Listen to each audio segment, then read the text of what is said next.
ঠিক আছে, দেখা পাইছে আপোনালোকে? অলপ জইন হল আমাৰ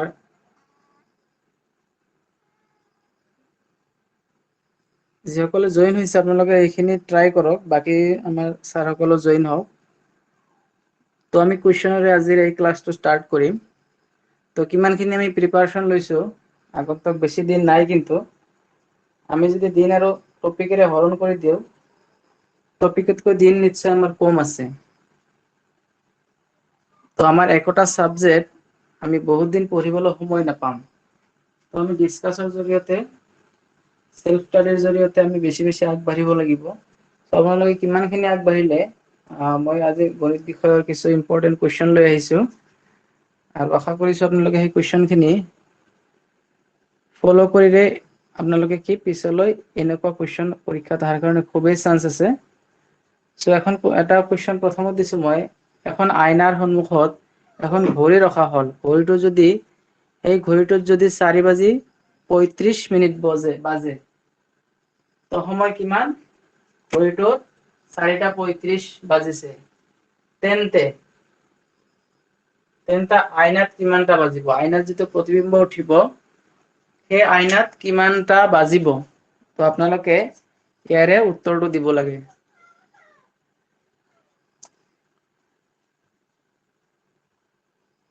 পাৰিবনে যিসকলে জইন কৰিছে?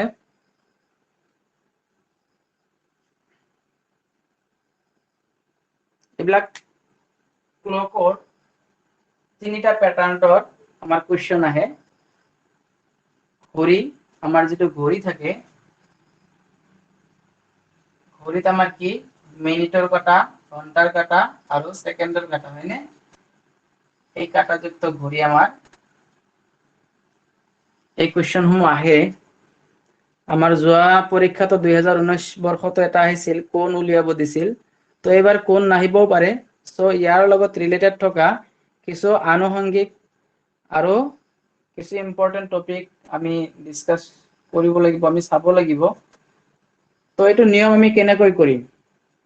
যদি আপোনালোকে শুদ্ধটো পাৰিছে তো ভাল কথা, যদিহে পৰা নাই, এই কুৱেশ্যনটো ধুনীয়াকৈ আমি নিয়মৰে সৈতে জানি, উইথ কনসেপ্টত আমি শুদ্ধ এনসাৰটো বাছি উলিয়াম। ইয়াতে চাব, 7 এইটো নে এইটো, আমি যদি নিয়ম নাজানো কিবা এটা দি দিম, হয়তো হ'বও পাৰে নহ'বও পাৰে। নিয়মটো আমি জানিলে কি হ'বই হ'ব। আমি চাওক, ঘড়ী এটাত আমি 12 ঘন্টা সময় থাকে। আমাৰ 12 ঘন্টীয়া ঘড়ী এটাত 1 পৰা 12 লৈ লিখা থাকে, 1 2 3 4, এনেকৈ গৈ গৈ গৈ গৈ 12 শেষ হয়। তো সেই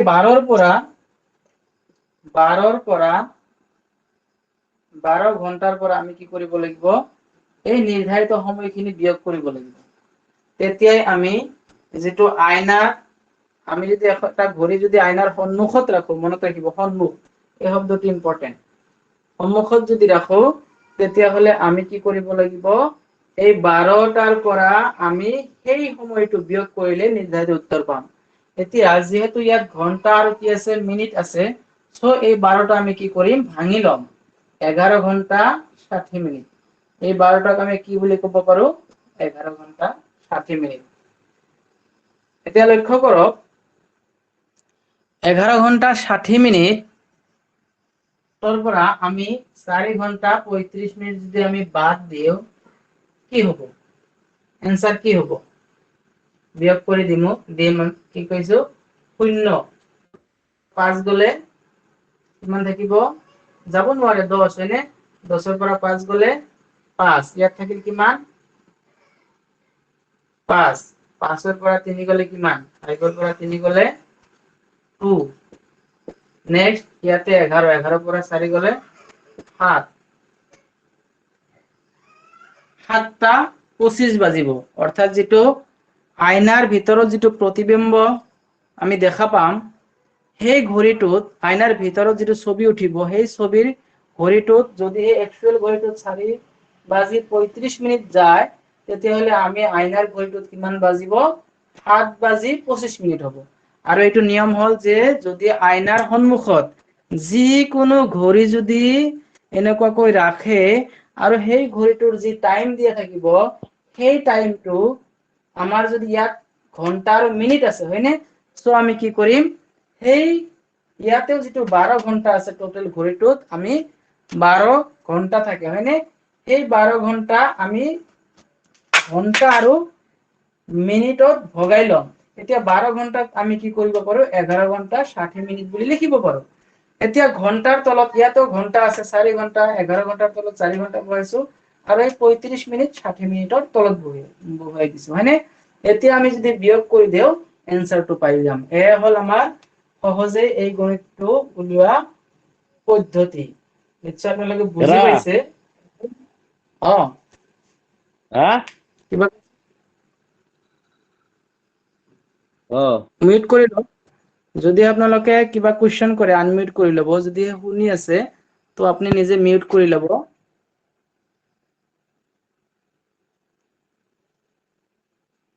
তো নিশ্চয় মোৰ কথাখিনি বুজি পাইছে আপোনালোকে, গণিতটো বুজি পাইছে।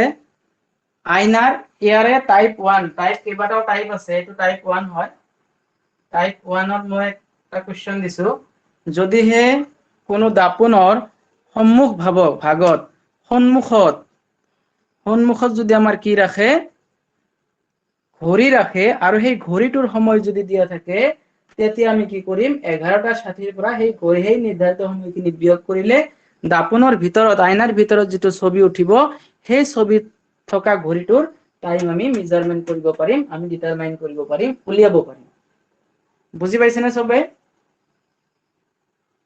এইটো এটা প্যাটাৰ্ণ। নেক্সট প্যাটাৰ্ণটো আমি আলোচনা কৰিম, এই ঘড়ীটোৱে যদি আমাৰ কি হয় সন্মুখত নাৰাখি অলপ বেলেগ ধৰণে দিয়ে চাবচোন। এই কুৱেশ্যনটো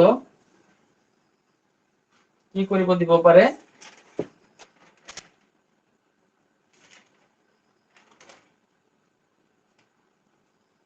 এটা ঘড়ী আছে আমাৰ হাতত,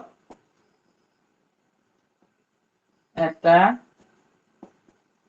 ঘড়ীত কি বাজিছে 4:50 বাজিছে হা, ঘড়ীটোত কি বাজিছে 4:50 বাজিছে। এতিয়া ঘড়ীটোৰ তলত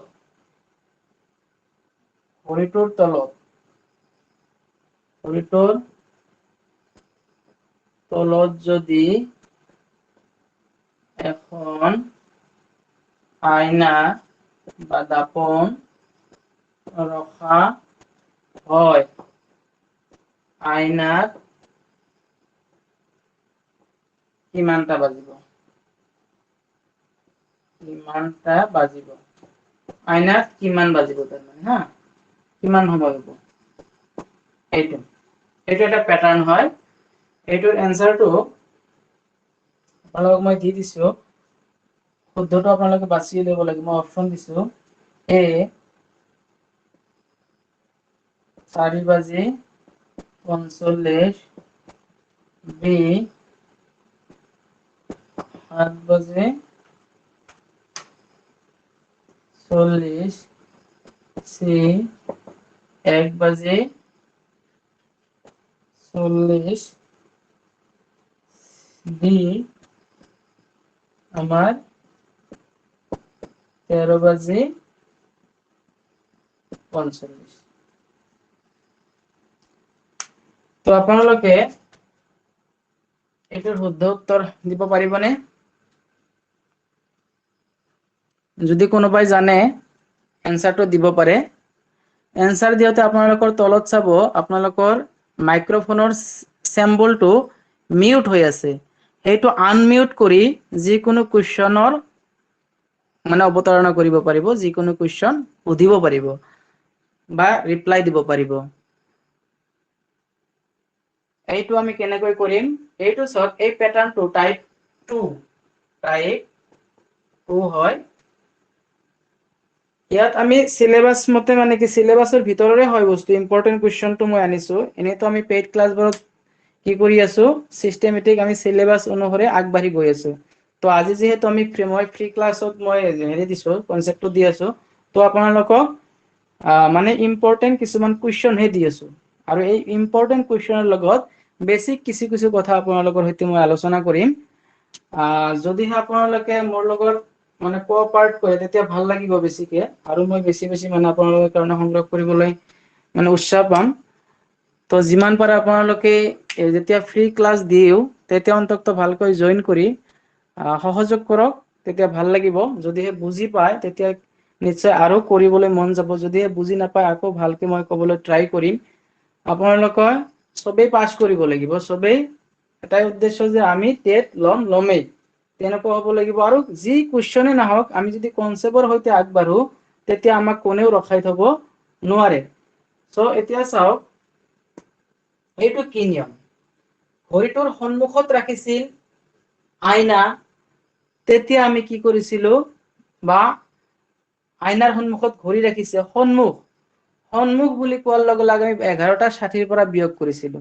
কিন্তু এইবাৰ যদি কি কৰে তলত ৰখা হয়, দাপোনটো যদি তলত ৰাখে তেতিয়া আমি কি কৰিম, সেইটোৰ নিয়ম হল 17:90, 17:90 পৰা আমি বিয়োগ কৰিব লাগিব। কি বিয়োগ কৰিম, এই যে ঘড়ীটোৰ সময়টো, ঘড়ীত যিমান সময় ৰিয়েল ঘড়ীত যিমান সময় বাজিব সেই সময়টো আমি যদিহে আইনাটো তলত ৰখা হয় তেতিয়াহলে আমি কি কৰিম, সেইটো আমি বিয়োগ কৰিব লাগিব 17 hours and 90 minutes পৰা, 17 hours। এতিয়া আমি কি কৰিম, এই গণিতটো যদি এনসাৰ আমি কৰি দিও 17:90 বিয়োগ 4 ঘন্টা কি 50 মিনিট, 4 ঘন্টা 50 মিনিট। এইবাৰ আমি বিয়োগ কৰি দিও 0.05 পৰা মানে 9 পৰা 5 গলে কিমান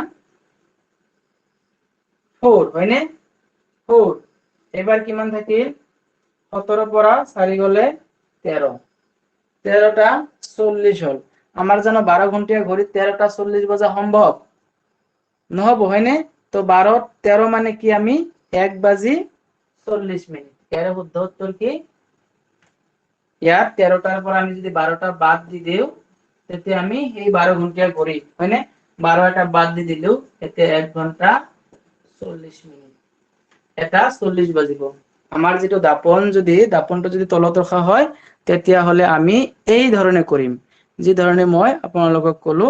এইটো সৰু আমাৰ টেকনিক হয়, এই টেকনিক বিলাক যদি আমি মনত ৰাখো তেতিয়াহলে আমি সহজে খুব কম সময়ত, আপোনালোকক এক্সপ্লেইন কৰি আছো কাৰণে অলপ সময় গৈ আছে, এইবিলাক 5 ছেকেণ্ডত কৰা গণিত, আমি এনেকুৱা গণিতত আমি সময় নষ্ট নকৰো, একেবাৰে ধুনীয়াকৈ কি সহজে উত্তৰ বিলাক আমি দি দিম। তো নিশ্চয় বুজি পাইছে, যদিহে বুজাত অসুবিধা হৈছে আপোনালোকে প্ৰশ্ন কৰিব পাৰে, হা, প্ৰশ্ন কৰিব পাৰে।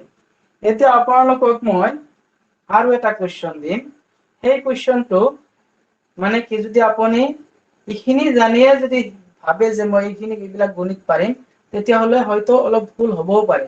সো মই কি কৰিছো, ইয়াৰে সময়টো অলপ চেঞ্জ কৰি দিছো। চাবচোন এইবাৰ কি হয়, এইবাৰ মই দিছো 6:10 বাজিছে, আমাৰ ৰিয়েল ঘড়ীটোত 6:10 গৈছে।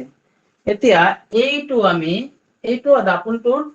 দাপোনটো তলত ৰাখিছে, তো মই কৈছো যে 17:90 পৰা মই এই ৰিয়েল টাইমটো বিয়োগ কৰি দিব লাগিব, তেতিয়া আমি কি এনসারটো পাম। এনসারটো ইয়াত নিশ্চয় অপচনত বেলেগ বেলেগ থাকিব, হয়নে, ইয়াত এইবিলাক থাকিলে এটা শুদ্ধ উত্তৰ থাকিব লাগিব। তো শুদ্ধ উত্তৰটো আমি নিজে নিজে ওলাই পৰিব, কি হয় চাই লওক। ইয়াত মই টাইমটো অলপ চেঞ্জ কৰি দিম। তো মই কি কৈছিলো, ঘড়ীটোৰ তলত যদি আইনা ৰখা হয় 17 hours and 90 minutes পৰা ডিডাক্ট কৰিব লাগিব, বিয়োগ কৰিব লাগিব। কি বিয়োগ কৰিব লাগিব, এই সময় 6:10। এইবাৰ চাওক 90 পৰা 10 গলে কিমান থাকে, 90 পৰা 10 গলে থাকে আমাৰ 80 মিনিট। 80 ইয়াতে কি 17 পৰা 6 গলে কিমান থাকে, 17 পৰা 6 গলে 11, অৰ্থাৎ 11:80। এটোতো ঘড়ীত বাজিব নোৱাৰে, 11:80 বাজিব নোৱাৰে, হয়নে? সো আমি কি কৰিম, ইয়াৰ পৰা এই মিনিটৰ পৰা 60 এটা লৈ আহিম ঘন্টা লৈ, অৰ্থাৎ 60 এটা বিয়োগ কৰি দিলে কিমান থাকিব আমাৰ 20 থাকিব। সেই 20 টো এই যে বিয়োগ কৰিলো এইটো ঘন্টাৰ লগত যোগ হৈ যাব, ঘন্টাৰ লগত কি হৈ যাব যোগ হৈ যাব। এতিয়া কিমান বাজিলে ঘড়ীটো 12:20 হয়নে, 12:20। এনেকুৱাকৈ আমি কি কৰিব লাগিব, কনসেপ্টৰ সৈতে প্ৰতিটো নিয়ম আৰু কনসেপ্টৰ সৈতে যদি আমি আগবাঢ়ি যাওঁ তেতিয়া নিশ্চয় আমি শুদ্ধ উত্তৰটো সহজে উলিয়াব পাৰিম। নিশ্চয় বুজি পাইছে এইটো কনসেপ্ট আপোনালোকৰ আছে। আমি যেতিয়া বয়স উলিয়াও বা আৰু কিছুমান ইয়াতকৈ টান কুৱেশ্যন আছে, এই কুৱেশ্যন খিনিও আমি ক্ৰমান্বয়ে আলোচনা কৰিম। যেনেকুৱা এটা কুৱেশ্যন এনেকুৱাকৈ আহে যে 1947 চনৰ 15 আগষ্টত যদি শুক্ৰবাৰ আছিল তেন্তে 2021 চনৰ 26 জানুৱাৰীত কি বাৰ হ'ব, বা 2030 চনৰ 26 জানুৱাৰীত কি বাৰ হ'ব, বা 2001 চনত কি বাৰ আছিল। এনেকুৱা 2001 চনৰ 26 জানুৱাৰীত যে কি কৈছে 1947 চনৰ 15 আগষ্টত যদি শুক্ৰবাৰ আছিল তেন্তে কৰিব দিছে হয়নে, বৰ্তমানৰ 2001 চন বা 2000ৰ পিছৰ কিবা এটা চন ধৰি দিব, 26 জানুৱাৰীৰ কি দিন হ'ব, কি বাৰ হ'ব, এইবিলাকো দিয়ে আমাৰ বাৰ থকা গণিত দিয়ে আপোনালোকে, সেইখিনিও আমাৰ টাইমৰে হয়। গতিকে টাইমৰ কেইবাটাও সিৰিজ আছে, আমি ক্ৰমান্বয়ে সিলেবাস যদি ভালকে আলোচনা কৰো সেইখিনি গোটেইখিনি কভাৰ হৈ যাব যে আমি কি কি বস্তু চাব লাগিব আৰু সেইটো কনসেপ্টৰ সৈতে আমি চাব লাগিব। তো নেক্সট চাব, এইটো বুজি পাইছে না সবে? যদি কিবা অসুবিধা আছে কোৱেশ্চন কৰিব পাৰে, মই আকৌ বুজাই দিয়াৰ কাৰণে ট্ৰাই কৰিম। এইটো হল ঘড়ীটো যদিহে তলত ৰখা হয়, ঘড়ীটো যদিহে মানে কি আইনাটো যদিহে তলত ৰখা হয় হা, এইটো নেক্সট কুৱেশ্চন, ইম্পৰ্টেন্ট কুৱেশ্চন এটা আপোনালোকক দিছো মই। সেইটো যোৱাবাৰ টেটত আহিছিল, যোৱাবাৰ কি অসম টেটত আহিছিল যে যিকোনো ঘড়ী এটাত ধৰক, ঘড়ী এটাত কি বাজিছে কুৱেশ্চন, যদি এখন ঘড়ী এখনত কি হয় 4:20 বা 2:30 কিবা এটা দিলে ধরো 2:30 বাজিছে হয়নে, বাজিছে। এতিয়া চাওক ইয়াত এই ঘড়ীটো যদি এখন ঘড়ীত কি বাজিছে 2:30 বাজিছে, তেন্তে ঘড়ীটোৰ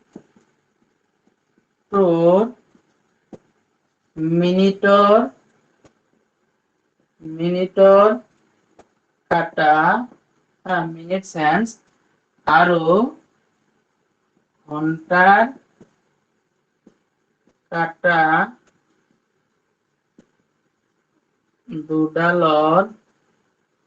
দুডালৰ মাজত কিমান ডিগ্ৰী কোণ উৎপন্ন কৰিব, কিমান ডিগ্ৰী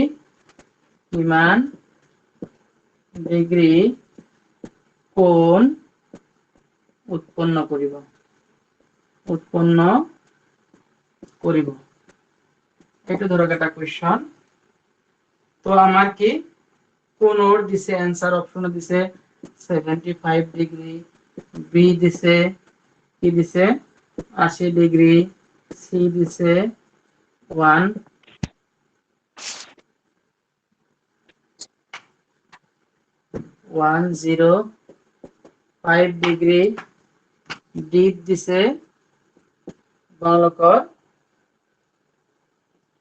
100 ডিগ্ৰী। এতিয়া চাওক এইটো এটা কুৱেশ্চন, আপোনালোকে নিশ্চয় এনেকুৱা কুৱেশ্চন পাইছে অসম টেটৰ 2019 পৰীক্ষাত এনেকুৱা কুৱেশ্চন দিছে। এইটো আমি কেনেকৈ উলিয়াম, এইটো যদি আমি যিটো মেথড স্কুলীয়া বয়সত আমি যেতিয়া পঢ়িছিলো ক্লাছৰ গণিত কৰাৰ ধৰণে যদি আমি কৰি আগবাঢ়ি গৈ থাকো তেতিয়াহ'লে আমাৰ যথেষ্টখিনি সময় খাব। তো আমিতো ইমান সময় নাপাম, আমাৰ যিকোনো গণিত আধা মিনিটত কৰিব লাগিব তেতিয়াহে টাৰ্গেট ফুলফিল হ'ব। আধা মিনিট একেবাৰে দীঘল গণিত যদি হয় 1 মিনিট, আৰু আমি কিছু গণিত 5 সেকেন্ডত কৰিম, কিছু গণিত আধা মিনিটত কৰিম। একেবাৰে লং যদি বুলি ভাবো সেইটো হাইয়েস্ট 1 মিনিট ল'ব লাগিব, কাৰণ অসম টেটত চব 150টা কুৱেশ্যনত 150 মিনিট, ইয়াত আকৌ সহি কৰিব লাগে, ইয়াত আকৌ আমাৰ কি বিভিন্ন ধৰণৰ কলা কৰিব লাগে। এই সময়খিনি আমাৰ ইনক্লুডিং 1 মিনিট আমি এটা কুৱেশ্যনত নাপাও, কাৰণ তাত কলা কৰোতে আমাৰ সময় যায়। ইয়াত যদি আমি যেতিয়া আমি এটা এনসাৰ উলিয়াওতেও যদি আমাৰ 1 মিনিট সময় যায়, আমি কলা কেতিয়া কৰিম? তো এইখিনি গোটেইখিনি টেকনিক্যাল অসুবিধাৰ পৰা চাই আমি এটা কুৱেশ্যনত এভাৰেজ আমি কি 40 সেকেন্ড মান সময় পাও। তো 40 সেকেন্ড মানে কি আমি তাতকৈ বেছি ফাস্ট হ'ব লাগিব, তেতিয়াহে আমি ধুনীয়াকৈ গোটেইখিনি কুৱেশ্যন আমি টাচ কৰিব পাৰিম। আৰু কুৱেশ্যনবোৰ যদি আমি পঢ়ি এনসাৰ ডট ডাৰ্কিং কৰিব নোৱাৰো, তেতিয়াহ'লে আমাৰ যে 100% আমাৰ হ'ব সেইটোতো আশা কৰাটো দূৰৰ কথা, কাৰণ আমি পঢ়িবই নোৱাৰিলো। সো আমি টাইমটো খুব সেভ কৰিব লাগিব। এইটো টেকনিকটো চাব, টেকনিকটো হল একেবাৰে শৰ্ট মই পদ্ধতি এটা আপোনালোকে জানে, তথাপি মই এবাৰ ৰিপিট কৰি আছো। ইয়াত নতুন কথা একো নাই, জাস্ট আপোনালোকক মই মনত কৰি দিছো এই গণিতটো কেনেকৈ শুদ্ধ উত্তৰ নিৰ্ণয় কৰিব। এইখিনি মই মুছি দিছো, এইখিনি মই মুছি দিছো। তো 2:30 সূত্ৰটো হল আমি এই সূত্ৰটো ব্যৱহাৰ কৰিম যে থিটা কোণ যেতিয়া নিৰ্ণয় কৰে তেতিয়া 30h মাইনাস কি কৰিম 11/2 মিনিট। এইটো সূত্ৰ যদি আমি পেলাই দিও, অৰ্থাৎ এই যে 30 টোৰ লগত এই ঘন্টাটো পূৰণ হৈ যাব। ইয়াত 30 ঘন্টা কি আছে 2 আছে, তেনেহলে আমি 2 বহাই দিলো, মাইনাস আকৌ 2/11 পূৰণ মিনিট কিমান আছে 30। এইবাৰ চাওক কাটাকাটি কৰি দিয়ক, আমি 2 এৰে 15 কিমান বাৰ যায়, 2 এৰে 30ক 15 বাৰ যায়, 2 এৰে 30ক 15 বাৰ। এইবাৰ কি 2 60 30 2 গুণ হয়নে, আমাৰ কিমান 60, বিয়োগ কিমান আছে 11 15 গুণ, 11 15 গুণ কিমান 165 হয়নে, কৰি যাওকচোন 165। তো এইবাৰ মাইনাস কৰিলে আমি কিমান পাম, 60 ৰ পৰা 165 যদি আমি মাইনাস কৰো কিমান পাম 501 মাইনাস 105 ডিগ্রি। ঘড়িত তো মাইনাস প্লাস না থাকে, সো আমার মাইনাসতে উত্তর যিয়ে হোক মাইনাস হোক প্লাস হোক যেটোৱে নহওক কিয় আমাৰ সেইটো উত্তৰ। প্লাস মাইনাসৰ ইয়াত ঘড়িত কোনো খেল না থাকে, ইয়াত কোনো মানে প্লাস মাইনাসটো হিসাবত নাহে, মাইনাসে হোক প্লাসে হোক উত্তৰ সেইটোৱে 105 ডিগ্ৰী কোণ হ'ব। এটো কিমান হ'ব, आंसर হ'ব সি, आंसर সি। বুজি পাইছে নিশ্চয়? এই সূত্ৰটো কেৱল মনত ৰাখিব যে যদি যে ঘন্টা থাকিব সেইটোৰ লগত 30 পূৰণ, ঘন্টা বিয়োগ আমাৰ 11 2/11 পূৰণ মিনিট। এতিয়া ইয়াৰ লগত মিনিট আছে, মিনিটটো পূৰণ কৰি দিয়ক, ঘন্টাৰ লগত এই 30ৰ লগত ঘন্টাখিনি পূৰণ কৰি দি আপুনি কটাকটি কৰক, বিয়োগ কৰি দিয়ক, বাস আমি সেই কোণটো সহজে যিকোনো কোণ ঘড়িত থকা কাটা দুডালৰ সৃষ্টি কৰা উৎপন্ন কৰা কোণ দুটা আমি সহজে উলিয়াব পাৰিম। এয়া আছিল ক্লকৰ কিছু ইম্পৰ্টেন্ট কুৱেশ্যন। নেক্সট মই আপোনালোকৰ কাৰণে নেক্সট সিৰিজৰ কিছু কুৱেশ্যন আনিছো, সেইটো হল নাম্বাৰ সিস্টেমত। নাম্বাৰ সিস্টেমত এটা ইম্পৰ্টেন্ট কুৱেশ্যন, যদিহে কিবা কুৱেশ্যন থাকে কৰিব দিয়ক, বুজি নাপালে যিকোনো প্ৰবলেমত মানে আপোনালোকে প্ৰশ্ন কৰিব, মই যিমানখিনি পাৰো বুজাই দিবলৈ ট্ৰাই কৰিম। এটা কুৱেশ্যন হল আপোনাৰ ভাৰতীয় পদ্ধতি, আপোনালোকে গম পায় ভাৰতীয় পদ্ধতিত আমি সংখ্যা লিখো হয়নে, পদ্ধতিত সংখ্যা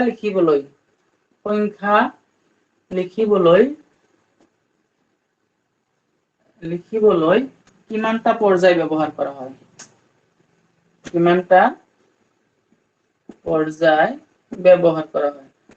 ব্যৱহাৰ কৰা হয়।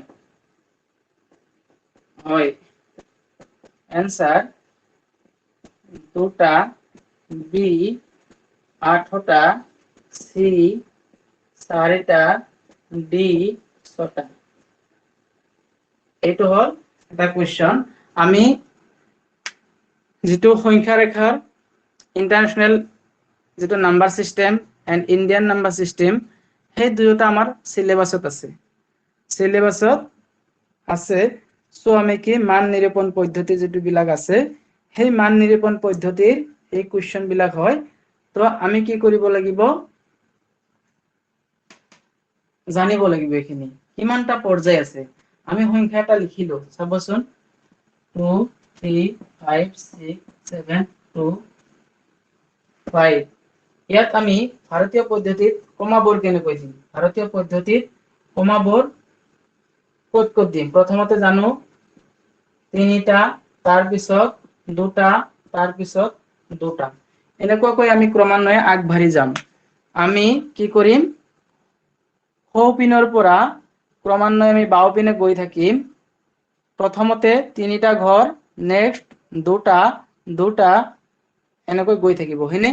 তো এই পিনৰ পৰা আমি লক্ষ্য কৰিলে দেখা পাম এই যে আমি একক, দশক, শতক, হাজাৰ, অযুত, লাখ, নিযুত, কোটি হয়নে, এইখিনি আমি কি কৰো এক একোটা ইউনিট হয়, এক একোটা ইউনিট যে একক, দশক, শতক, হাজাৰ হয়নে। ইয়াত সব এই বিলাক আকৌ কি কৰিছে কমা চিহ্নৰে এক একোটা গোটত ভাগ কৰিছে, এক একোটা পৰ্যায়ত ভাগ কৰিছে। এয়া হল এক একোটা পৰ্যায়, এই পৰ্যায়টোৰ নাম হল একক পৰ্যায়, একক পৰ্যায়, একক। আৰু সব ইয়াতে দুটা, এইটো হল আপোনাৰ কি পৰ্যায়, হাজাৰ পৰ্যায়, হাজাৰ, হাজাৰ। নেক্সট কি আহিল আকৌ দুটা, এইটো হল লাখ পৰ্যায়, লাখ। নেক্সট কি আহিল কোটি। তো আমি কি বুজি পালো, এই যে কমাৰে আমি ভাগ ভাগ কৰিছে এই ভাগ ভাগ এক একোটা গোটৰ সৃষ্টি কৰিছে, এক একোটা কি পৰ্যায়ৰ সৃষ্টি কৰিছে। গতিকে ভাৰতীয় পদ্ধতিৰ সংখ্যা লিখিবলৈ এই কেইটা পৰ্যায় ব্যৱহাৰ কৰা হয়, একক, হাজাৰ, লাখ, কোটি। তো আমি কিমানটা পৰ্যায় হ'ব উত্তৰ, নিশ্চয় আপোনালোকে বুজি পাইছে কিমানটা হ'ব, চাৰিটা পদ্ধতি, চাৰিটা পদ্ধতি। এতিয়া একক পৰ্যায়ত কি কি থাকে, একক পৰ্যায়ত থাকে আমাৰ ইয়াত তিনিটা থাকে, কি কি থাকে, প্ৰথম হল একক নিজে, একক, তাৰপিছত দশক আৰু থাকে শতক। এই একক গোটত বা একক পৰ্যায়ত আমাৰ এই তিনিটা থাকে হয়, এই তিনিটা থাকে। নেক্সট হাজাৰ পৰ্যায়ত কি থাকে, হাজাৰ পৰ্যায়ত হাজাৰ নিজে থাকে, হাজাৰ, হাজাৰ নিজে থাকে আৰু কি থাকে অযুত থাকে, অযুত, অযুত থাকে। নেক্সট লাখ পৰ্যায়ত কি থাকে, লাখ নিজে থাকে, লাখ আৰু কি থাকে নিযুত থাকে, নিযুত থাকে। আৰু কোটি পৰ্যায়ত কোটি নিজে থাকে হয়নে। এইকেইটা হল আমাৰ এক একোটা পৰ্যায়ত থকা সৰু সৰু আমাৰ গোট হয়নে, সৰু সৰু ইউনিট বিলাক এনেকুৱাকৈ আমি বুজি পাব লাগিব, তেতিয়াহে যিকোনো কুৱেশ্যন আহক আমি তাৰে ৰিপ্লাইটো সহজে দিব পাৰিম। কাৰণ আমি কনচেপ্টৰ সৈতে যেতিয়া যিকোনো বস্তু বুজি লম তেতিয়া আমাক কুৱেশ্যনে ঠগাব নোৱাৰে, কুৱেশ্যনে কেতিয়াও আপোনাক ঠগাব নোৱাৰে, বৰঞ্চ আপুনি শুদ্ধটো পাৰিব। নিশ্চয় বুজি পাইছে সংখ্যাৰ গোট, সংখ্যাৰ পৰ্যায় কি, সংখ্যাৰ পৰ্যায় ভাৰতীয় পদ্ধতিত চাৰিটা পৰ্যায় আমি পাওঁ। প্ৰতিটো পৰ্যায়ৰ নাম উল্লেখ কৰিলো মই, আৰু প্ৰতিটো পৰ্যায়ত কি কি থাকে সেইখিনি মই ইয়াত অলপ ঘৰতে আপোনালোকক বুজাই দিলো। এইবিলাক আপোনালোকে জানে হয়তো, কিছু দুই চাৰিজনে নতুন বুলি ভাবিব পাৰে, বহুত বছৰ আগতে হয়তো পঢ়িছিল, এতিয়াতো গণিতৰ লগত সম্পৰ্ক মাজতে নাছিল, এতিয়া আকৌ পৰীক্ষা বুলি চাব লগা হৈছে। চ' কিছু কথা নতুন লাগিব, কিছু কথা আমাৰ ৰিপিট হব, পুনৰ সেই কথা পুৰণা কথাকে মনত পৰি যাব হয়নে। চ' আপোনালোকৰ কিবা যদি প্ৰব্লেম থাকে লগে লগে কুৱেশ্যন কৰি দিব, সেইটো মই পুনৰ আলোচনা কৰিবলৈ ট্ৰাই কৰিম। এতিয়া তলৰ কোনটো ভাৰতীয় পদ্ধতিত শুদ্ধ নহয়, এটা প্ৰশ্ন ইম্পৰ্টেণ্ট, তলৰ কোনটো ভাৰতীয় পদ্ধতিত শুদ্ধ নহয়, শুদ্ধ নহয়, এটা প্ৰশ্ন দিছে আপোনাৰ 3 4 5 6 7 9 3 2 1, A, B 2 7 4 5 6 7 8 তাৰপিছত 3 3 4 5 6 7 9 3 2 1 D next 2 7 4 6 5 7 9 এবার সব 1 2 3 নেক্সট নেক্সট আছে আপনার 1 2 নেক্সট আছে আপনার 1 2 3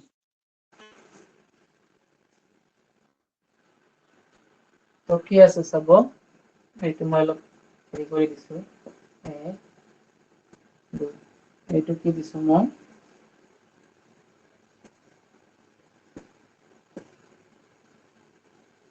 তো চাও কোনটো 5 এইখিনি কোনটো শুদ্ধ উত্তৰ ইয়াৰে কোনোবাই পাৰিবনে তলৰ কোনটো ভাৰতীয় পদ্ধতিত শুদ্ধ নহয় ভাৰতীয় পদ্ধতিত শুদ্ধ নহয় ভাৰতীয় পদ্ধতিত কি কৈছিল যে প্ৰথম তিনিটা তাৰ পিছত দুটা দুটা হৰত কোনটো হ'ব শুদ্ধ সি হ'ব সি হ'ব হয়নে কাৰণ সব এইবিলাক ভাৰতীয় পদ্ধতি মানি চলিছে তো শুদ্ধ হয় আমাৰ নহয়টোহে ওলাব দিছে তো আমাৰ ভাৰতীয় পদ্ধতিত শুদ্ধ নহলে কি পদ্ধতিত হ'ব ইন্টাৰনেশনাল পদ্ধতি হয়নে আন্তৰ্জাতিক পদ্ধতি তাৰ মানে তিনি ঘৰ এইটোহে আমাৰ শুদ্ধ উত্তৰ তো নিশ্চয় বুজি পালে ভাৰতীয় পদ্ধতিত প্ৰথমতে তিনি ঘৰ তাৰ পিছত দুই ঘৰ এৰি এৰি কমা ব্যৱহাৰ কৰিব লাগে আৰু যাক আমি সংখ্যাৰ পৰ্যায় বা গোট বুলি কওঁ হয়নে এই কথাটো মই আগত আলোচনা কৰিলো এইবাৰ আহিল ইন্টাৰনেশনাল পদ্ধতি আন্তৰ্জাতিক পদ্ধতিটো আমি কি কৰিম এনেকৈ তিনি ঘৰ এৰি এৰি আমি এককটা পৰ্যায়ৰ সৃষ্টি কৰিম এককটা পৰ্যায় তেওঁলোকে দিছে সেই পৰ্যায়সমূহৰ নামও জানিব লাগিব সেই পৰ্যায়সমূহৰ নাম জানিব লাগিব এটা নেক্সট এটা কোৱেশ্চন ইম্পৰ্টেন্ট কোৱেশ্চন আপোনালোকৰ আন্তৰ্জাতিক পদ্ধতিত কি পৰ্যায় ব্যৱহাৰ কৰা হয় আন্তৰ্জাতিক পদ্ধতিত পদ্ধতিত কি পৰ্যায় ব্যৱহাৰ কৰা হয় তো আমি কি পৰ্যায় ব্যৱহাৰ কৰা হয় এত দিলো আপোনাৰ একক হাজাৰ হাজাৰ মিলিয়ন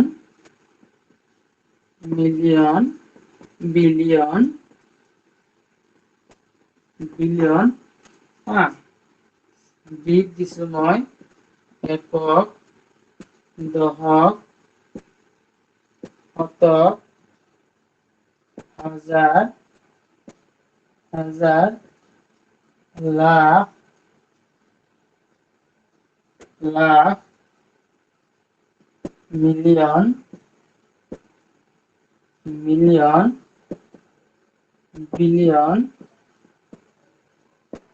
বিলিয়ন নেক্সট কি দিছো মই একক হাজাৰ লাখ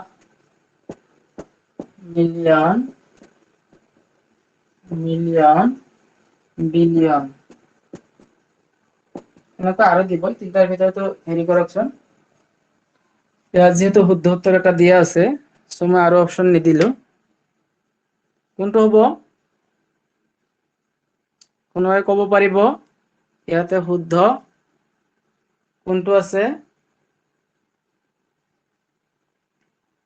এইটো জানিব লাগিব এইটোৰ লগত আৰু এটা ইম্পৰ্টেন্ট কোৱেশ্চন ৰিলেটেড আছে আমাৰ এই যেটো সিলেবাসৰ যে টপিক আছে ইয়াৰ লগত আমি আৰু অলপ ভিতৰত সোমাই যাম এইখিনি কথা জানিলেহে আমি সেই ভিতৰৰ বস্তুখিনি বুজি পাম আসলতে কি কেনেকৈ কোৱেশ্চন কৰে কোনোবাই জানে তো চাব এইটো আমাৰ আৰু এটা গোট আছে সেই গোটটো মই দিয়া নাই আৰু এটা পৰ্যায় আছে যেহেতু আমাৰ শুদ্ধটো ওলাব দিছে ইয়াত যিমানখিনি আছে সিমানখিনিৰ ভিতৰতে আমি শুদ্ধটো উলিয়াম কি আছে একক গোট, হাজাৰ গোট, মিলিয়ন গোট, বিলিয়ন গোট, এইটোৱে আমাৰ শুদ্ধ। একক গোট, তাৰপিছত ট্ৰিলিয়ন বুলি এটা আছে, সেই বস্তুটো ইয়াত যেহেতু দিয়া নাই, সো আমিও সেইটো লৈ আমি মাথা চিন্তা নকৰো, ইয়াত কোনোটোতে দিয়া নাই, লাষ্টত চবতে বিলিয়ন দিছে, হয়নে? বিলিয়নটো সমাপ্ত কৰিছে, সো আমি কি কৰিম, ইয়াত এইটোৱে শুদ্ধ, কাৰণ ইয়াৰ পিছৰ উত্তৰটো আমাৰ এতিয়া আপোনালোকে বুজি পাব এইটো কিয় শুদ্ধ হল, এইটো কিয় শুদ্ধ হল। ইতিমধ্যে আপোনালোকে গম পায় ইয়াৰে কেনেকৈ আমি কোনো একক, দশক, শতক, হাজাৰ, হয়নে? 10,000, 100,000, তাৰপিছত কি বুলি কওঁ, লাখ, লাখৰ পিছত কি কওঁ, 10 লাখ, 100 লাখ, তাৰপিছত কি বুলি কওঁ আমি মিলিয়ন, তাৰপিছত কি বুলি কওঁ 10 billion, 100 million, 10 million, 100 million, next billion, 1 billion, তাৰ মানে 10 বিলিয়ন, 100 বিলিয়ন, নেক্সট ট্ৰিলিয়ন, হয়নে? এনেকৈ আমি গৈ থাকিব লাগে। তাৰে আকৌ গোট বিলাক আমি ক্ৰমান্বয়ে, সেই যে আমি কমা ব্যৱহাৰ কৰো, সেই কমাই আমাক কৈ দিয়ে যে একেটা গোট হব। তাৰপিছত এটা কুৱেশ্যন দিম, এইটো শুদ্ধটো লিখি লওক, বা আপোনালোকে ভিডিঅ'টো পুনৰ চাব, পুনৰ ৰেকৰ্ডিং হৈ থাকে, আপোনালোকে গমেই পায়, যিসকলে পেইড ক্লাছ আছে তেওঁলোকে গমেই পায়, মই বুজাই দিছো। তথাপি যদি কাৰোবাৰ অসুবিধা আছে কন্টেক্ট কৰিব, মই সেইখিনি বুজাই দিম। আৰু এই এপছটোত আমাৰ বহুতখিনি অনলাইনত টেষ্ট দিব পাৰো, আমি কি কৰিব পাৰো, কিছু ইয়াৰ লগত আমি TLM যিবিলাক ষ্টাডি মেটেৰিয়েলছ সেইখিনি আমি আপলোড কৰিব পাৰো। ইতিমধ্যে মই আপলোড কিছু কৰিছো আৰু কৰি থাকিম পৰীক্ষাৰ আগলৈকে। নেক্সট কুৱেশ্যনটো চাব, যে আমি যে এটা সংখ্যা দিছো, কুৱেশ্যন এটা ইজি কুৱেশ্যন হয়, 7 4 3 2 1 7 7 7, হা, 9 3 2, এইটো আমি আখৰেৰে লিখিব লাগে, আখৰেৰে লিখিব লাগে। ইয়াত দেখা পালো যে এই গোট বিলাক তিনিটাকৈ ক্ৰমে আমাৰ তিনিটা ঘৰৰ আগত কি কমা ব্যৱহাৰ কৰিছে, শেষত আমাৰ যিমান থাকে সিমান ৰৈ যাব, এইটোলে আমাৰ শেষৰটো মাথা মাৰিব নালাগে। তো আমি গোট বিলাক কি কৈছিলো, এইটো একক গোট, এইটো একক, এইটো কি বুলি কৈছিলো, হাজাৰ গোট, এইটো কি বুলি কৈছিলো, মিলিয়ন গোট, মিলিয়ন, মিলিয়ন, নেক্সট কি বুলি কৈছিলো, বিলিয়ন, বিলিয়ন। এইখিনি যদি আপোনালোকে এই পৰ্যায়খিনি জানে, এই পৰ্যায়খিনি যদি আপুনি জানে, তেতিয়াহ'লে এইটো আখৰে লিখাত একেবাৰে আপোনাৰ কাৰণে ভাতৰ লগত পানী খোৱা, হয়নে? কি বুলি কৈছো, এইটো মিলিয়ন, মিলিয়ন, এইটো কি বুলি কৈছো, বিলিয়ন, বিলিয়ন। তো চাওক, আমিতো লিখিবই জানো, এইখিনি যেতিয়া জানো, এইটো মানে কি 74 বিলিয়ন, 74 বিলিয়ন, হয়নে? 74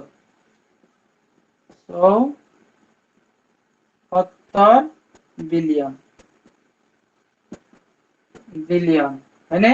নেক্সট 321, এইখিনি আমি জানোৱে, 321 মিলিয়ন,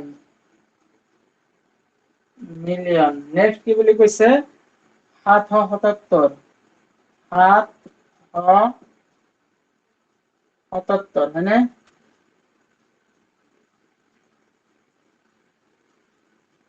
777, 70 কি আছিল, হাজাৰ।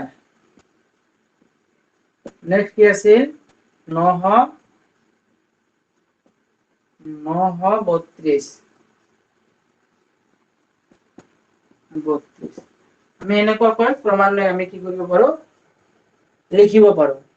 ইয়াৰে ইন্টাৰনেশ্যনেল পদ্ধতিত যেতিয়া আখৰেৰে লিখিব দিয়ে, লিখাই থাকিব, জাস্ট আমি যেতিয়া বুজি পাম, এই অপশনটোহে আমি শুদ্ধ বুলি ৰাইট দিম।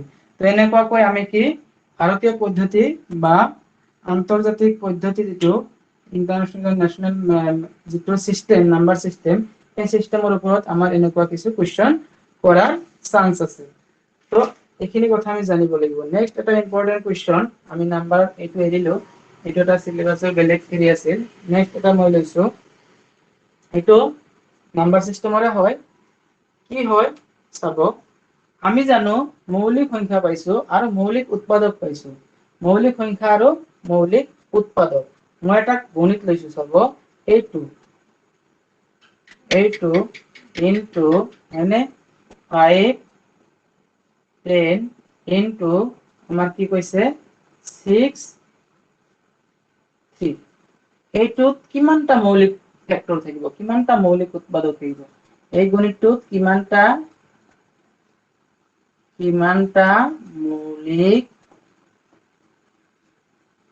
মৌলিক উৎপাদক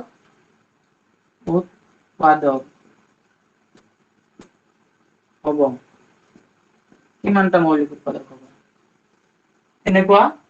আমাৰ কি প্ৰাইম ফেক্টৰটো কি ইজি নাহে নহয়, যে 5, 12 আৰু 14 প্ৰাইম ফেক্টৰ নিৰ্ণয় কৰিব নিদিয়ে বা যিকোনো এটা সংখ্যা নিদিয়ে, আমাৰ এনেকুৱাকৈ দিব হয়নে, পাৱাৰ থকা গণিত বিলাকৰ আমাৰ প্ৰাইম ফেক্টৰ ওলাব দিব। তো সেইবিলাক আমি কেনেকৈ নিৰ্ণয় কৰিম, মনত ৰাখিব ইয়াৰে এই প্ৰাইম ফেক্টৰ প্ৰাইম নাম্বাৰ যিবিলাক নহয় সেইবিলাক আমাৰ প্ৰাইম ফেক্টৰো নহয়। সো এইবিলাক আমি আগতে প্ৰাইম ফেক্টৰত ভাঙি ল'ম, এই বেসটো আমি প্ৰাইম ফেক্টৰত ভাঙি ল'ম। আৰু যদি আমি ভাঙো আমি তিনিটা 2 পাম, মৌলিক উৎপাদক হিসাবে আমি 2 পূৰণ 2 পূৰণ 2 পাম, 2 পূৰণ 2 পূৰণ 2 পাম। আৰু এইটো কিন্তু আমাৰ কি মৌলিক, এইটো নিজেই মৌলিক, গতিকে এইটো প্ৰাইম ফেক্টৰ হৈ আছে, এইটো কিন্তু মৌলিক নহয়। এইটো আমি কি পাম 2 পূৰণ 3 পাম। তো আমি গোটেইখিনি প্ৰাইম পালো, এইখিনি প্ৰাইম পালো, এইখিনিৰ ওপৰত কি আছে 20, এইখিনিতো আছে প্ৰাইম নিজেই 10 আৰু এইটোৰ ওপৰত আছে কি 3। এতিয়া এই পাৱাৰ খিনি আমি কি কৰিম, এই প্ৰতিটোতে দি দিব লাগিব হা, প্ৰতিটোতে এই যিবিলাক প্ৰাইম ফেক্টৰ আমি নিৰ্ণয় কৰিলো এই বেস সংখ্যাটো মূল সংখ্যাটো হা, সেইখিনি আমি কি কৰিম এই যে পাৱাৰ বিলাক আমি বহুৱাই দিম, কি 20 হয়নে, তাৰপিছত কি আছে 20, তাৰপিছত কি আছে 20, এইখিনি আমি বহুৱাই দিছো। তাৰপিছত কি আছে ইনটু যেটো নিজেই প্ৰাইম নাম্বাৰ হয় নে, সেইটো বহুৱাইছো। নেক্সট কি আছে 2, 3 তো আকৌ কি আছে 3। এতিয়া আমি এই যিবিলাক পাৱাৰ আছে এই পাৱাৰ খিনি আমি যোগ কৰি দিম। ইয়াত 20 কেইটা আছে 3টা হয়নে, 3টা আৰু কি আছে 10, তেনে 60 70 আৰু 6 কিমান হল, আমি যদি দেখুৱাই দিওঁ 20 যোগ এই পাৱাৰ খিনি 20 যোগ 20 যোগ 10 যোগ 3 যোগ 3 কিমান হ'ব 60 70 76। আমাৰ 76টা কি হ'ব মৌলিক উৎপাদক হ'ব। এই সংখ্যাটোৰ এই গণিতটোৰ মৌলিক উৎপাদক কিমানটা হ'ব 76। নিশ্চয় বুজি পাইছে আপোনালোকে, যদিহে বুজি পোৱা নাই কোৱেশ্চন কৰিব পাৰে, আকৌ বুজাই দিয়াৰ কাৰণে ট্ৰাই কৰিম। এনেকুৱা এটা পেটাৰ্ণত গণিত আহিব পাৰে হা। নেক্সট এটা ইম্পৰ্টেন্ট কুৱেশ্চন, মই গোটেইখিনি কনসেপ্ট দিয়াৰ কাৰণে মই ট্ৰাই কৰি আছো যে কেনেকুৱা কুৱেশ্চন আহিব পাৰে।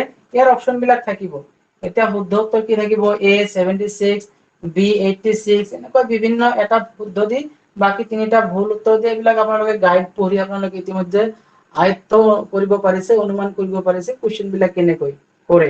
কিন্তু কনসেপ্টটো নাজানিলে আমি এনসাৰ বিলাক কিন্তু মুখস্থ কৰিলে কামত নাহে। গণিত কোনো মুখস্থৰ বস্তু নহয়, আমি কনসেপ্টৰ সৈতে আগবাঢ়িব লাগিব, নিশ্চয় আমি 100% কুৱেশ্চনৰ এনসাৰ কৰিবলৈ সক্ষম হ'ম। নেক্সট আছে চাব, এটা আকৌ আৰু দুটামান কুৱেশ্চন দিম আজিৰ ক্লাছত।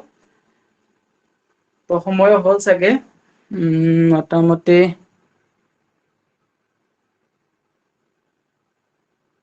হয় 1 ঘন্টা হ'বই প্ৰায়।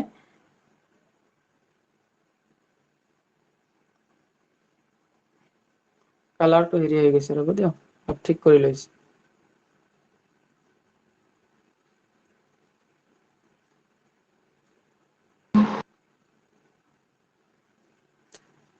কুৱেশ্চন লেখক, তলৰ কোনটো ত্ৰিভুজীয় সংখ্যা, তলৰ কোনটো ত্ৰিভুজীয় সংখ্যা হ্যাঁ, ত্ৰিভুজীয় সংখ্যা হব,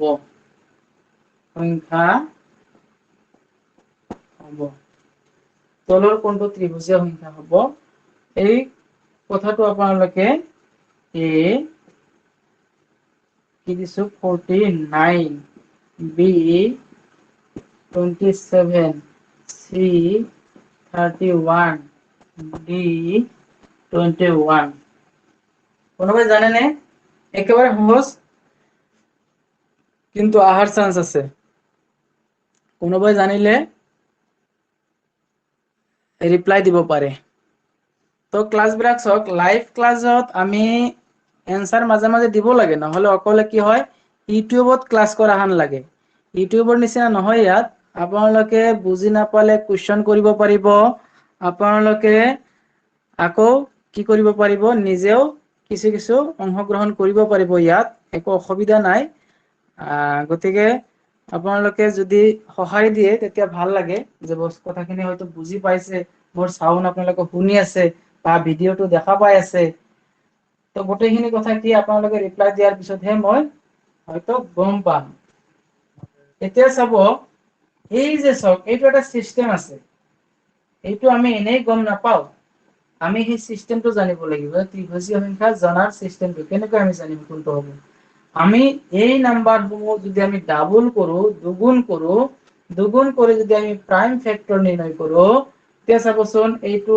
আমি যদি প্ৰাইম ফেক্টৰ নিৰ্ণয় কৰো এইটো কি 49 ইনটু 2 49 ইনটু 2 যদি হয় কি হ'ব 98 যদি আমি প্ৰাইম ফেক্টৰ নিৰ্ণয় কৰো কিমান হ'ব চাবচোন 2 এৰে 49 হয়নে 49 আৰু 7 এৰে 7 এতিয়া কি হ'ল 2 ইনটু 7 ইনটু 7 ইয়াত কিন্তু কি হয় আমি 7 2 গুণে 14 ইয়াত পালো 14 ইয়াত পালো 7 নহব তাৰ মানে এনেকুৱাকৈ প্ৰাইম ফেক্টৰ নিৰ্ণয় কৰি যদিহে এই ফেক্টৰসমূহত কোনো সিৰিয়েল ফেক্টৰ ক্ৰমিক সংখ্যা পোৱা যায় কোনো ক্ৰমিক সংখ্যা ফেক্টৰ হিচাপে পোৱা যায় উৎপাদক হিচাপে পোৱা যায় তেতিয়া হলে সেই সংখ্যাটোই হ'ব আমাৰ ত্ৰিভুজীয় সংখ্যা এনেকৈ আমি যদি এইটো প্ৰমাণ কৰো এইটো নহব এইটো প্ৰমাণ কৰিলে এইটো নহব এনেকৈ প্ৰমাণ কৰিব পাৰে যদি 21 টো কৰো চাও কি হয় 21 ৰ ডাবল 21 দুগুণ মানে 42 আমি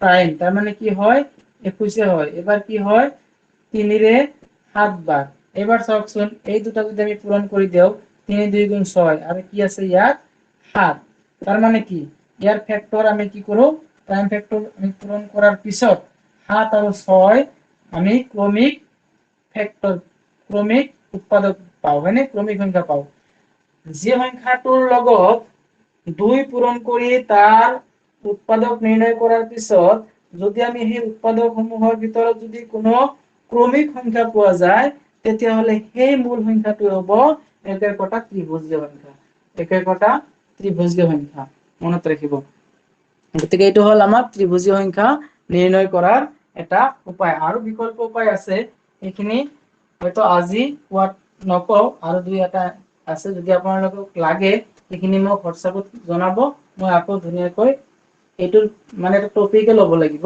ত্ৰিভুজীয় সংখ্যাৰ কাৰণে এটা ক্লাছ ল'ব লগা হ'ব মৌলিক সংখ্যাৰ কাৰণে ক্লাছ ল'ব লগা হ'ব ফুল ক্লাছ লাগিব তাৰ পৰা কোৱেশ্চন আহে যমজ মৌলিক সংখ্যা তাৰ পিছত কি আছে পৰস্পৰ মৌলিক সংখ্যা বা সহমৌলিক সংখ্যা মৌলিক ত্ৰিগুণ হয়নে নিখুঁত সংখ্যা তাৰ পিছত কি আছে এনেকুৱাকৈ পৰিমেয় সংখ্যা অখণ্ড সংখ্যা স্বাভাৱিক সংখ্যা ইতিমধ্যে মই যিসকলে পেইড ক্লাছ লৈছে যিসকলে আপোনালোকে এডমিশন লৈছে অনলাইনত সেইসকলক মই আজিৰ পৰা ষ্টাৰ্ট কৰিছো আজিৰ পৰা গণিতৰ প্ৰথম একেবাৰে সিৰিয়েলি এজ পাৰ সিলেবাছত ষ্টাৰ্ট কৰিছো তাত দি আছো আৰু আপোনালোকে যেহেতু মই সদায় দিব নোৱাৰিম ফ্ৰী ক্লাছত সো মই ইম্পৰ্টেন্ট চাই কিছু কোৱেশ্চন লৈ আহিছো যাতে আপোনালোকে ঘৰত পঢ়িলেও সেইখিনি কথা অনুমান কৰিব পাৰে যে আমি আচলতে কেনেকৈ ষ্টাডি কৰিব লাগে আচলতে কেনেকৈ ষ্টাডি কৰিলে আমি সফল হ'ম তাৰেহে প্ৰয়াস কৰিছো আপোনালোকে নিশ্চয় মই যিখিনি কনসেপ্ট দিলো সেই কনসেপ্টৰ লগত সংগতি ৰাখি আপোনালোকে নিজেও ষ্টাডি কৰক আপোনালোকে নিজেও বহুত কথা জানে জাষ্ট মনত পাহৰি গৈছে সেইখিনি পুনৰ মনত কৰক কনসেপ্টৰ সৈতে নিশ্চয় আপোনালোকে সফল হ'বই হ'ব হা এতিয়া আৰু এটা কোৱেশ্চন এইটো আপোনালোকে গম পায় যে তলৰ উক্তিটো সত্য নে কোনটো সত্য সত্যটো বাছি উলা শুদ্ধটো বাছি উলা হয়নে শুদ্ধটো বাছি উলিওৱা এনেকৈ দিলে ধৰক আমাৰ দিলে যে স্বাভাৱিক সংখ্যাবোৰ কি কৰে যোগ প্ৰক্ৰিয়াত আবদ্ধ স্বাভাৱিক সংখ্যাবোৰ সংখ্যাবোৰ যোগ প্ৰক্ৰিয়াত আবদ্ধ। বি নম্বৰ দিছে স্বাভাবিক সংখ্যাবোৰ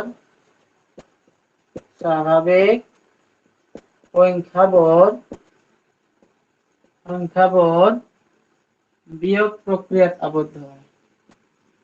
বিয়োগ প্ৰক্ৰিয়াত আবদ্ধ। নেক্সট সি নম্বৰ দিছে আপনাৰ স্বাভাবিক সংখ্যাবোৰ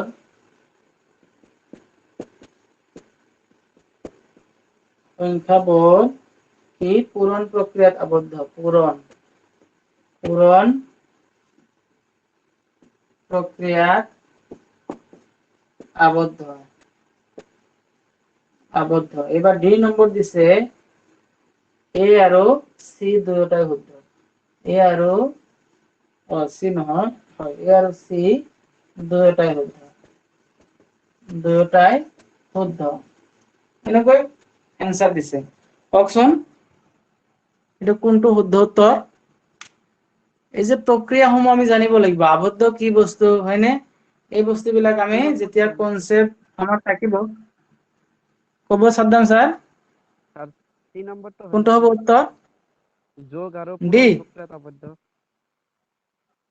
হয়, যোগ আৰু পূৰণ প্ৰক্ৰিয়াত আবদ্ধ হয়নে। আবদ্ধ মানে কি, এই কনসেপ্টটো যদি আপোনাৰ থাকে জীৱনত এই কোৱেশ্চন ভুল নহয়।